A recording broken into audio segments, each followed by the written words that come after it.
विद्यार्थियों नमस्कार।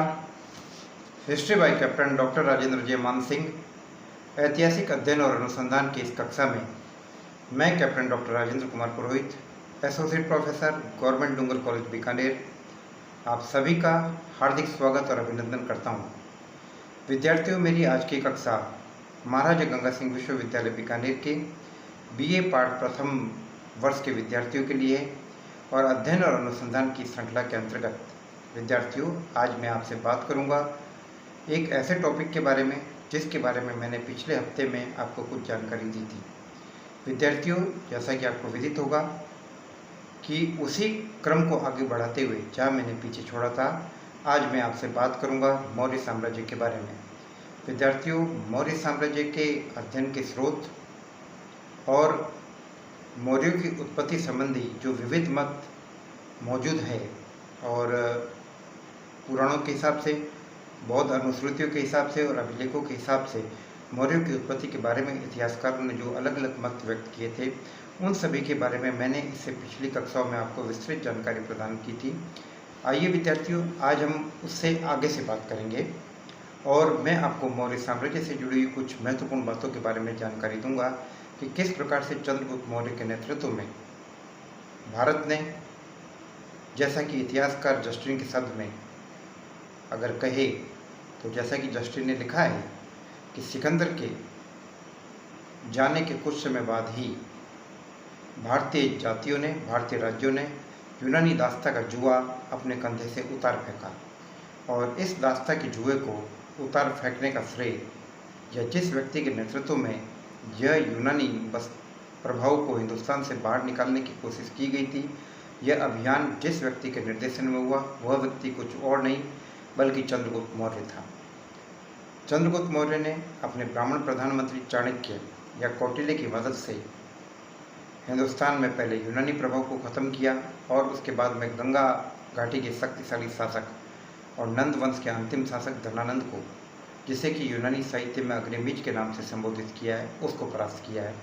तो विद्यार्थियों, आज मैं आपसे उसी श्रृंखला के अंतर्गत बात करने वाला हूँ कि चंद्रगुप्त मौर्य के नेतृत्व में जो साम्राज्य कायम किया गया, उस साम्राज्य की क्या क्या खासियतें थी, उस साम्राज्य की सीमाओं का विस्तार कहाँ तक था, उस साम्राज्य के निर्माण के दौरान चंद्रगुप्त मौर्य को किन किन प्रक्रियाओं से गुजरना पड़ा, इन तमाम बातों के बारे में मैं आज की कक्षा में आपसे विस्तार से बात करूँगा। विद्यार्थियों, जब हम मौर्य साम्राज्य की बात करते हैं तो ऐसा कहा जाता है कि चंद्रगुप्त मौर्य के नेतृत्व में मौर्यों ने उन वैज्ञानिक सीमाओं को स्पर्श किया जिन्हें उनके अंग्रेज उत्तराधिकारी भी स्पर्श नहीं कर पाए।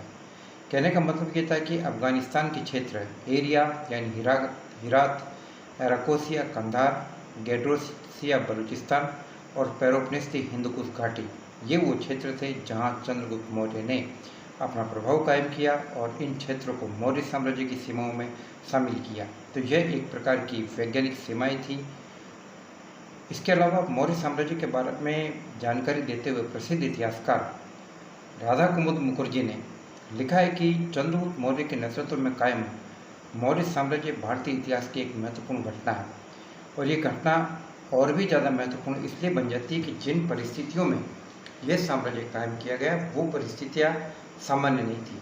विद्यार्थियों, ये वो परिस्थितियाँ थी, जैसा कि राधा कुमुद मुखर्जी इस बात का विश्लेषण करते हुए लिखते हैं कि जब हिंदुस्तान में यूनानी साम्राज्य का प्रभाव मौजूद था और सिकंदर, अलेक्जेंडर द ग्रेट के हमलों की गूंज चारों तरफ व्याप्त थी और साथ ही साथ गंगा घाटी के पूर्व की तरफ हमें नंद वंश के शक्तिशाली शासक धनानंद या अग्निमीज का उल्लेख करता है। तो यूनानी प्रभाव को हटाना, सिकंदर के द्वारा कायम की गई व्यवस्था को समाप्त करना और साथ ही साथ नंदों की व्यवस्था को कायम करके एक नवीन राजवंश की स्थापना का काम चुनौती भरा काम था, लेकिन अपने सीमित संसाधनों के बावजूद चंद्रगुप्त मौर्य ने इस काम को भली भांति संपादित करके बताया।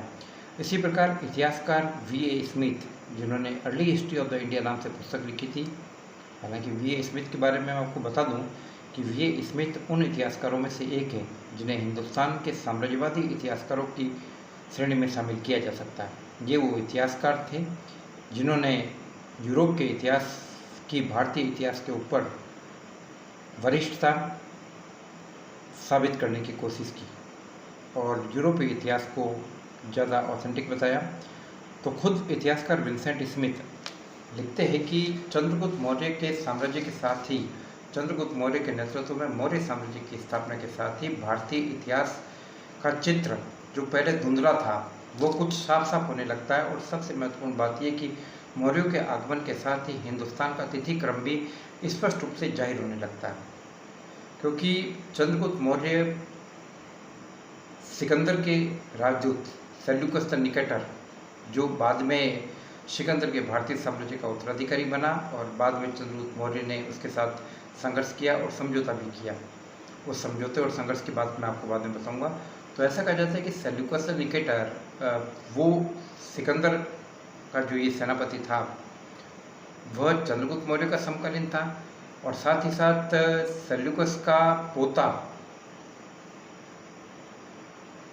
जो पोता था वो भी अपने चंद्रगुप्त मौर्य के पोते अशोक का समकालीन था।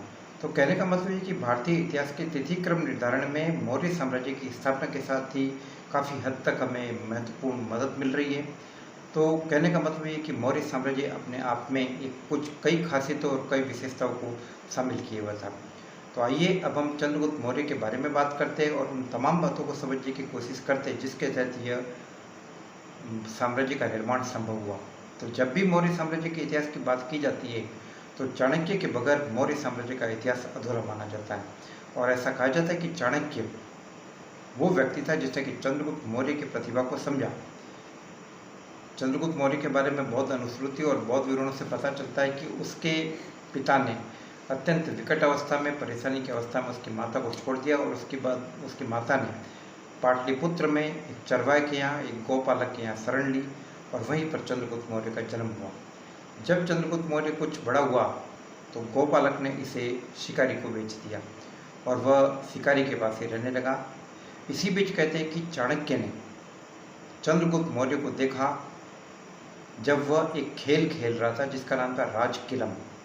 विद्यार्थियों, राजकिलम एक ऐसा खेल था जिसके अंदर एक बच्चा राजा बन जाता था और बाकी बच्चे या बाकी लोग प्रजा बन जाते थे। तो वो बच्चा राजा बनकर एक प्रकार से न्याय व्यवस्था को संभाल रहा था, जजमेंट दे रहा था, निर्णय प्रदान कर रहा था।